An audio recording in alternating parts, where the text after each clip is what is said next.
중국 정부의 국내 게임에 대한 판호 발급 소식에 게임 관련주가 10월 말부터 강세를 보였죠. 액션 스퀘어는 10월 말 전일 대비 29.97% 오르며 상한가. 액션 스퀘어의 최대 주주인 YJM 게임즈 19만 3,250 역시 전일 대비 29.94% 함께 올랐습니다. 중국 정부가 모바일 게임 삼국 블레이드에 대해 판호를 내줬다는 소식에 이 게임을 출시한 액션 스퀘어의 주가가 치솟는 배경인데요. 물결표 사인 3년 만에 판호 발급 해프닝 요동친 게임 중국 판호 뭐길래 이슈. 최근 정치권에서 판호 문제가 재부각되고 있습니다. 국정감사 현장에서의 지적에 이어 국회의원의 1인 시위까지 이루어지고 있는 것. 판호는 중국 내 게임 출시 및 운영에 필요한 일종의 허가증. 판호 발급 심사를 통과해야만 중국에서의 게임 유통이 실질적으로 가능합니다. 그간 정부의 적극적인 개입을 요구했던 게임업계는 이 같은 기류 변화에 크게 주목하는 한편 실제 중국 수출길이 열릴지 상황을 예의주시하고 있죠. 판호 발급 재개가 이루어질 경우 침체된 분위기에 국내 게임 시장 주가의 활기가 더해질 전망입니다. 그러나 한국과 중국의 사드 배치 갈등 문제가 불거진 2017년 3월 이후 2년 넘게 한국 업체들은 단 한 건의 판호도 받지 못하고 있는 상황.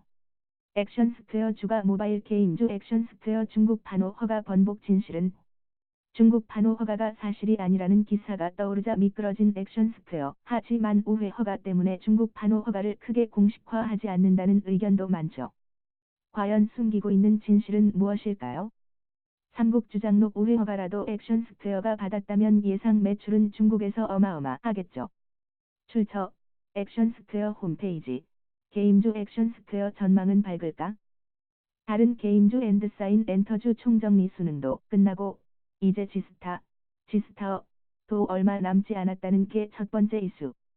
조경태 자유한국당 의원이 중국 판호 개방을 외치며 1인 시위를 하는 등 고군분투하고 있다는 두 번째 이슈. 마지막으로 동전주에서 1,600원 이상 오른 액션 스퀘어이기에 또 한 번의 반등의 기회가 찾아올 것이라는 기대감이 높다는 것. 액션 스퀘어를 인수한 YJM 게임즈는 최대 주주인 민용재 씨가 최대 주주 변경을 수반하는 주식 담보 제공 계약을 체결했다고 지난 14일 공시했죠. 급등은 급등을 부른다. YJM 게임즈가 공시를 통해 흑자 전환했다는 소식을 밝혔습니다.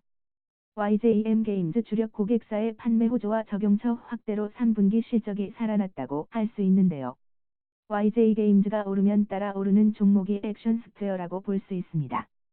게임주 엔드사인 엔터주 총정리 2019 번지 10.30 등락률 기준 2018년도 지스타어 이후 29.91% 이상 간 게임주도 액션 스퀘어라는 사실 기억하시나요? 2018 11월 19일 상한가 현황 11월 주식시장은 바이오만 터지는 것이 아니라는 것은 작년에도 경험해 보신 분들 분명 잘 아실 겁니다. 게임주 엔드사인 엔터주에서도 1000% 이상 터집니다. 국내 최초 게임주 엔드사인 엔터주 99.8% 정확성으로 신기하게 포착해내는 2019 인공지능 검색기 설정법. 선착순 10명 무료 공개.